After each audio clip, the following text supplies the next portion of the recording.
রাজনৈতিক পট পরিবর্তনের পর সবজিসহ বেশ কিছু পণ্যের দাম কমতে শুরু করেছে ঝিনাইদহে। কমেছে কেজিতে ৫ থেকে ১০ টাকা পর্যন্ত।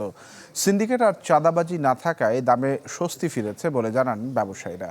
বাজার স্থিতিশীল রাখতে সব ধরনের ব্যবস্থা নেওয়ার আশ্বাস কৃষি বিপণন কর্মকর্তার। সবজিতে ভরপুর ঝিনাইদহ শহরের নতুন হাট খোলা বাজার, কমেছে দামও। সবজির মৌসুম না হলেও সপ্তাহের ব্যবধানে দাম কমায় স্বস্তি ফিরেছে ভোক্তাদের মাঝে। বাজার স্থিতিশীল রাখতে প্রশাসনের নজরদারি বাড়ানোর দাবি ক্রেতা ও বিক্রেতার। 10 টাকা 15 টাকা সবজিতে নেই। পেঁপে বিক্রি হয়তো 20 টাকা 25 টাকা, আজকে বিক্রি হয়েছে 10 টাকা 12 টাকা। আপনার মরিচ বিক্রি হয়তো 270 300 টাকা, আজকে 240 টাকা 30 টাকা এরকম বিক্রি হচ্ছে। এর থেকে আরেকটু যেগুলো দাম বাড়তেছে সেগুলো যদি একটু সহনশীল আছে, কেজি 10 টাকা বা 15 টাকা কম হয় তাহলে একটু সহনশীল হবে। মানে এই ছাত্র সমাজ যে আন্দোলন করেছে সেই পরিবেশ থেকে এখন অনেক জিনিসের দাম শিথিল শিখেছে।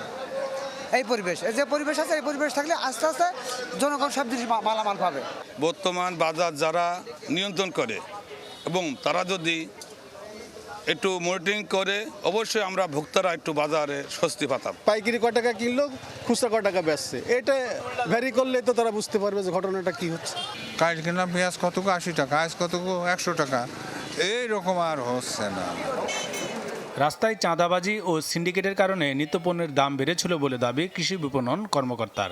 বাজারে শৃঙ্খলা ফেরাতে প্রতিনিয়ত মনিটরিং করা সহ সব ধরনের ব্যবস্থা নেওয়ার আশ্বাস দিলেন তিনি।